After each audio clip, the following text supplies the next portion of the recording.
Hi, welcome to our channel where we share the most intriguing stories. Ezra Caldwell never expected his long-awaited getaway to turn into a battle for his own home. But as he pulled up to his secluded cabin in the Colorado mountains, the sight of a stranger's SUV and the sound of laughter inside made his stomach drop. Someone had moved in, and they weren't planning to leave. Ezra Caldwell was exhausted. The past few months had drained him completely. Tight deadlines, constant meetings, and the never-ending buzz of city life had left him feeling like a prisoner in his own routine. But now, as he drove up the winding mountain road, he finally felt like he could breathe again. His cabin in the mountains of Colorado was more than just a vacation home. It was his sanctuary, his escape from the chaos of Denver. Nestled deep in the wilderness, surrounded by towering pine trees and overlooking a pristine, mirror-like lake, it was the one place where he felt truly at peace. He had bought it 5 years ago, scraping together every penny he had, working overtime shifts, cutting back on luxuries, all to afford his dream getaway. And it was worth it. Every time he came here, he felt the weight of the world lift off his shoulders. This weekend was supposed to be no different. He had packed light, just some clothes, a couple of books, and a bottle of his favorite whiskey. His plan was simple: disconnect from the world, relax by the fireplace, go fishing,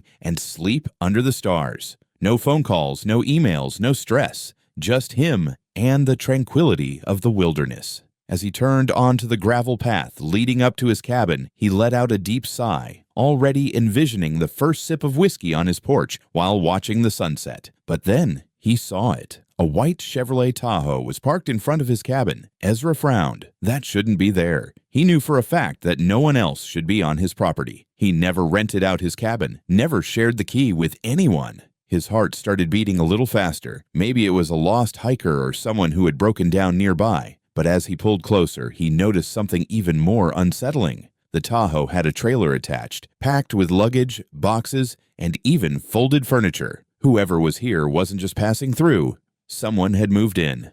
Ezra's stomach clenched. This wasn't right. His mind raced through possible explanations, but none of them made sense. He had received no notices of squatters or intruders. He had been here just a few weeks ago, and everything had been fine. Had someone broken in? As he cut the engine and stepped out of the car, the air smelled of pine and freshly disturbed dirt. His boots crunched against the gravel as he cautiously approached the porch. The front door was slightly ajar.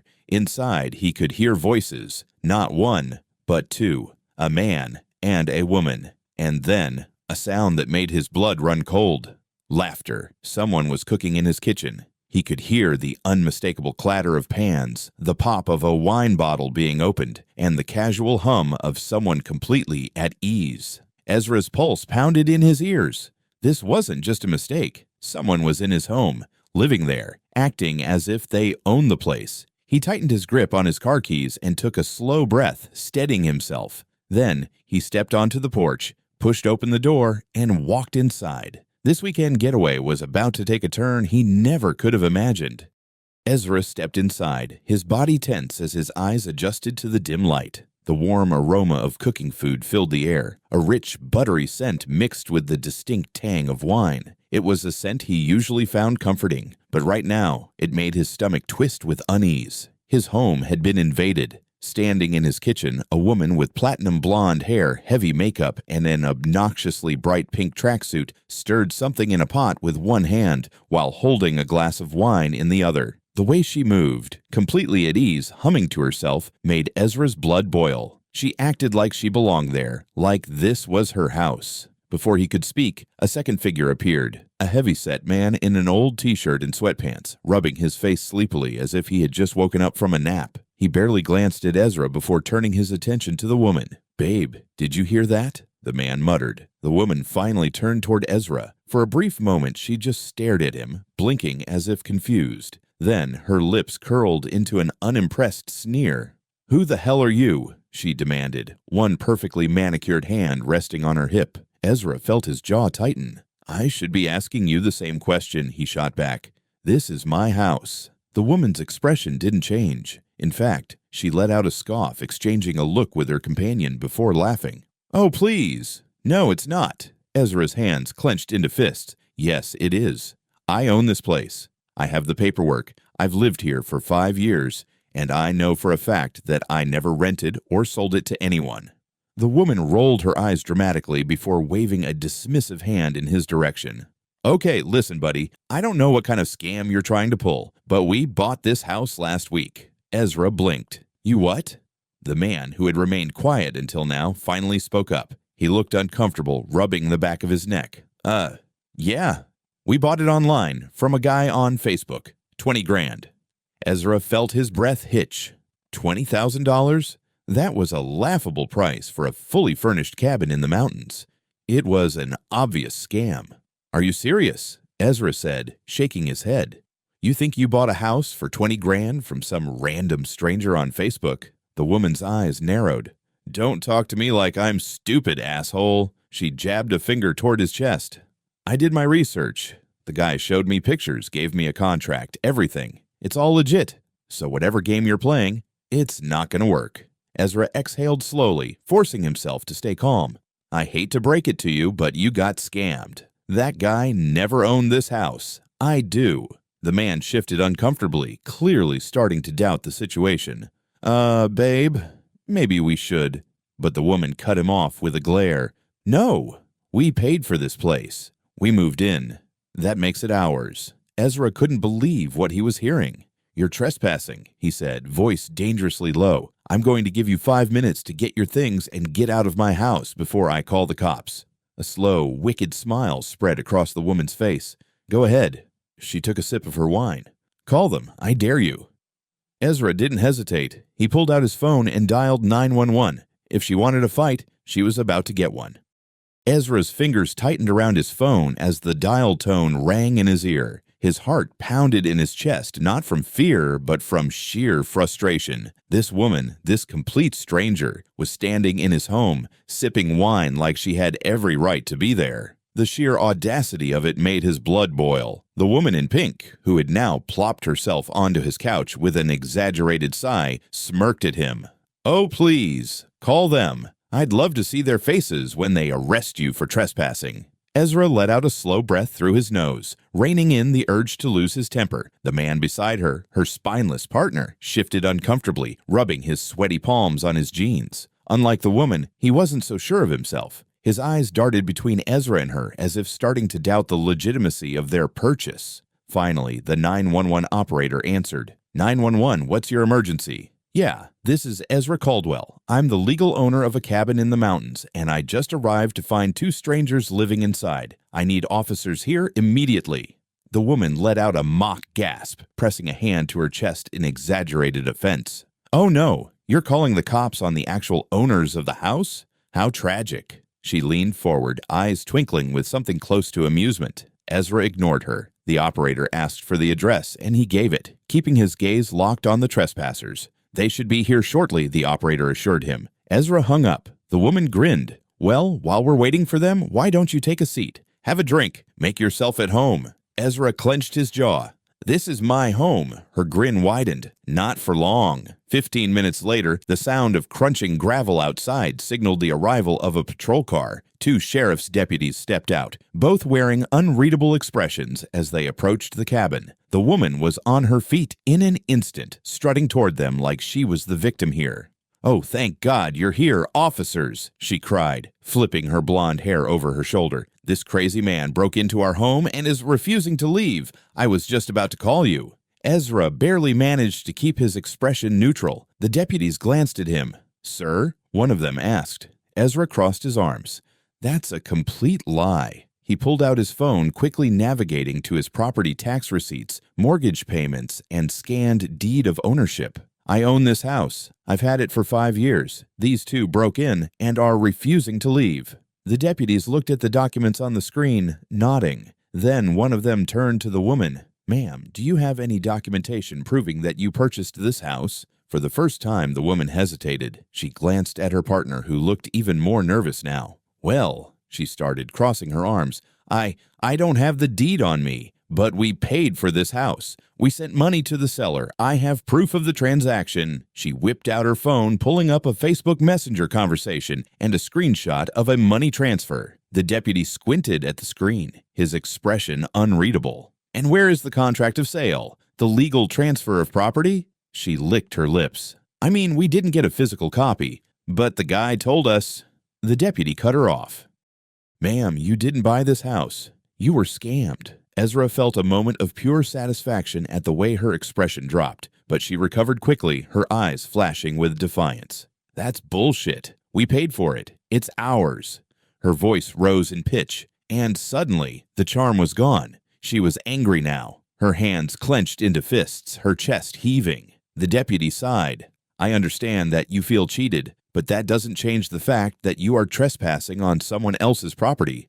You need to gather your belongings and leave. Silence. Ezra could see the wheels turning in her head. She wasn't going to give up. Her smirk returned, but it was colder now, more calculated. No, she said simply. The deputies exchanged a look. Ma'am, this isn't a request. If you refuse to leave, we will be forced to remove you. She crossed her arms. I'd like to see you try. Ezra felt his patience snap. This is ridiculous. You need to go. Now. Her smile disappeared completely. In an instant, she lunged for the coffee table, grabbed a ceramic ashtray, and hurled it at the window. Crash! Glass shattered, spraying across the floor. The deputies reacted immediately. That's enough. Hands behind your back. One officer grabbed her before she could make another move, twisting her arms behind her back as she screamed in fury. Get your hands off me. This is my house. You can't do this. Her partner froze, watching in horror. Harold, do something, she screeched. Harold looked at the officers, then at her, then at Ezra. Then he slowly raised his hands. I didn't know, he stammered. I told her this didn't seem right. The deputy nodded. Sir, you're free to go, but I'd suggest you leave now. Harold didn't need to be told twice. He grabbed his bag and bolted for the door, disappearing into the night. Meanwhile, the officers secured handcuffs around the woman's wrists. Ma'am, you're under arrest for trespassing, vandalism, and destruction of property. Ezra exhaled deeply, rubbing his temples. This was not how he had planned to spend his weekend, but at least, for now, she was out of his house. Little did he know, this wasn't over yet. The moment the handcuffs clicked shut around Alicia's wrists, the atmosphere in the cabin shifted. Gone was the smug, overconfident woman who had lounged on his couch, sipping wine like she owned the place. Now she was furious, her eyes blazing as she struggled against the officers holding her. This is insane. You're making a huge mistake, she screeched, trying to yank her hands free. Ezra folded his arms, watching the scene unfold with a grim sense of satisfaction. Finally, justice was catching up to her. The officers, securing her cuffs, spoke calmly but firmly. Ma'am, you are under arrest for trespassing, vandalism, and destruction of property. You have the right to remain silent. Anything you say can and will be used against you in a court of law. Alicia cut him off with a hysterical laugh. Oh, this is rich. You're seriously arresting me? I'm the victim here. We paid for this house. We were scammed. The other officer, who had been standing near Harold, shook his head. Being scammed doesn't give you the right to break into someone's home and claim it as your own. Harold, still standing frozen near the door, looked utterly defeated. His face was pale, and he kept wringing his hands as he watched his girlfriend spiral into full-blown hysteria. Sir, do you want to press charges against her as well? The officer asked Ezra. Ezra hesitated. He wanted to say yes. He wanted to throw the book at her, make her pay for every bit of damage she'd caused, physically and emotionally. But at the same time, he was exhausted. He rubbed the back of his neck, exhaling sharply. As long as she's out of my house for good, I'll settle for what you've already charged her with. The officer nodded. Understood. We'll be issuing a restraining order as well. She won't be legally allowed within 100 yards of your property. If she violates that, she'll go right back to jail. Ezra nodded, feeling some of the tension finally leave his body. But Alicia, she wasn't done yet. Even as they escorted her outside, she twisted her head back to glare at him. You think this is over? You think I'm just going to disappear? She spat. Ezra stared at her, unfazed. I think you should shut up before you dig yourself into an even deeper hole. That only seemed to enrage her more. I'll sue you. You hear me? I'll get a lawyer, and I'll take this house from you legally. Ezra rolled his eyes. Good luck with that. You might want to use your one phone call to Google how property law works. One of the deputies suppressed a chuckle before shoving Alicia into the back of the squad car. Harold, still standing awkwardly, shuffled his feet. I didn't know it would turn out like this, man." He looked genuinely shaken. "I just went along with her because, well, you've met her." Ezra raised an eyebrow. "And that worked out real well for you, didn't it?" Harold sighed. "Yeah, I should have seen this coming." The officer next to him crossed his arms. "Sir, do you want to file a report against the scammer who took your money?" Harold nodded vigorously. "Yes, absolutely. I want my money back. We'll take your statement at the station then. Come with us." Harold shot one last glance at Ezra, his face full of regret, before climbing into the back seat of the second patrol car. As the vehicles pulled away down the gravel driveway, Ezra finally let out a long, exhausted breath. Silence. For the first time since he'd arrived, his home was his again. He stepped inside, surveying the damage. A shattered window, a broken ashtray on the floor, a couch that smelled like cheap perfume and regret. His temple throbbed. He knew he'd need to replace the window, maybe change the locks just in case. But for now he was going to sit in his chair, pour himself a very large drink, and finally start the vacation he had originally planned. Little did he know, there was still one more surprise waiting for him. The next 24 hours passed in a blur. Ezra spent the evening cleaning up the mess Alicia had left behind, sweeping up shattered glass, scrubbing out stains from the overturned wine bottle she had knocked over in her fit of rage, and making a list of everything that needed repairs.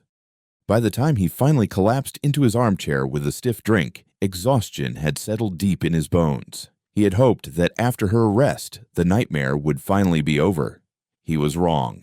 It was just after 11 p.m. when the distant rumble of an approaching engine made him sit upright. His pulse quickened. He placed his glass down carefully, instincts immediately on high alert. Headlights flooded the front window. Ezra pushed himself up and strode to the door, pulling it open just in time to see the same white Chevrolet Tahoe from before pull back into his driveway. His stomach dropped. Alicia was back. Her hair was disheveled, her pink tracksuit wrinkled and stained. There was no arrogant smirk on her face this time, just raw fury. Ezra barely had time to react before she stomped toward him, waving a crumpled piece of paper in her hand. "You lied to me!" she shrieked. Ezra held his ground, his eyes narrowing. "I don't know how the hell you got out of jail so fast, but you need to leave. Right now." She ignored him, shoving the paper toward his face. "Look, a deed. It has my name on it." Ezra snatched the paper from her hand. One glance told him everything he needed to know. It was a cheaply printed, low-resolution document, complete with obvious spelling errors and a fake seal at the bottom.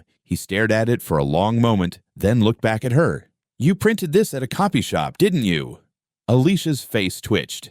"It's legal," she spat. "That means I own this house, and you're the one trespassing now." Ezra let out a slow breath, resisting the urge to laugh in disbelief. "I don't know whether to be offended or impressed," he muttered. "This is the dumbest thing I've ever seen." Alicia's temper snapped. With a sudden wild scream, she lunged at him. Ezra barely had time to react before her nails raked across his arm, sharp like claws. Pain flared through his skin as she tried to shove past him, aiming to force her way inside. "This is my house," she screamed. Ezra gritted his teeth, grabbing her wrist before she could swing again. "I warned you," he growled. He shoved her back just as her flailing arm knocked over a potted plant from the porch railing. The terracotta shattered against the ground, sending soil and shards of pottery everywhere. That was it. Ezra turned and grabbed his phone, dialing 911 once again. "She's back," he told the dispatcher, breathing hard. "She attacked me. She's trying to break in. Get someone out here now." Alicia's eyes went wide as she realized what was happening. For a moment, it looked like she might try to run, but before she could make a move, the sound of sirens cut through the night air. Her face twisted in rage. "You bastard! You think this is over?" Ezra watched as the same two deputies from the night before stepped out of their patrol car, hands already resting on their holsters. "Ma'am, step away from the door and put your hands where we can see them," one of them ordered. Alicia whirled to face them, breathing heavily. "Oh, thank God! Arrest this man!" she shrieked. "He stole my house. I have proof." She waved the fake document wildly in the air, her expression frantic. One of the deputies took it from her hands, gave it a single glance, and sighed. "Ma'am, this is a forged document. Did you seriously think this would hold up in court?" Alicia's face drained of color. She stammered. The deputy pulled out a pair of handcuffs. You're under arrest for trespassing, assault, vandalism, and forgery. Alicia let out a strangled scream. No, you can't do this to me. I'm the victim here. Ezra leaned against the porch railing, watching as they wrestled her into cuffs for the second time in 2 days. Harold was nowhere to be seen this time. As they dragged Alicia toward the patrol car, she whipped her head around to glare at Ezra. This isn't over. I'll get a lawyer. I'll ruin you. Ezra let out a slow, deep breath. I look forward to it, he muttered. With one final furious screech, Alicia was shoved into the back of the squad car and the doors slammed shut. The deputy turned to Ezra. Do you want to press additional charges this time? Ezra looked at his scratched-up arm, the broken window from last night, the shattered plant pot. Then he nodded. Yeah, throw everything you've got at her. The deputy gave him a nod. Good call. As the patrol car pulled away, disappearing down the dark mountain road, Ezra finally exhaled. It was over. The moment the police cruiser disappeared down the road, Ezra finally felt it, the weight lifting off his shoulders. Alicia was gone, this time, for good. He stood on his porch, taking in the silence. The crisp mountain air filled his lungs, and for the first time since arriving, he truly felt like he was home again. The next morning, Ezra received a call from the sheriff's department. Alicia had been officially charged with multiple offenses: trespassing, vandalism, forgery, assault, and filing a false claim of ownership. The court had denied her bail. A few weeks later, he was informed that she had been sentenced to 15 months in prison and ordered to pay him $25,000 in restitution for damages, legal fees, and emotional distress. Ezra didn't even feel bad. If anything, it felt like justice. But fate had one more surprise in store for him. A few days after Alicia's sentencing, he found an official-looking envelope in his mailbox. Inside was a notice from the county government. A large parcel of land, 50 acres of pristine forest bordering his property, was being auctioned off due to unpaid taxes. Ezra's heart pounded as he read the details. This was a once-in-a-lifetime opportunity. With the restitution money from Alicia and a small loan, he managed to secure the winning bid. Now, not only was his home truly safe, but his little slice of paradise had doubled in size. As he sat on his porch that evening, watching the sun set over the lake, he lifted his whiskey glass in a silent toast to fate, to karma, and, oddly enough, to Alicia. If she hadn't pulled her insane stunt, he might have missed this opportunity entirely. Life worked in mysterious ways, and this time, it had worked in his favor.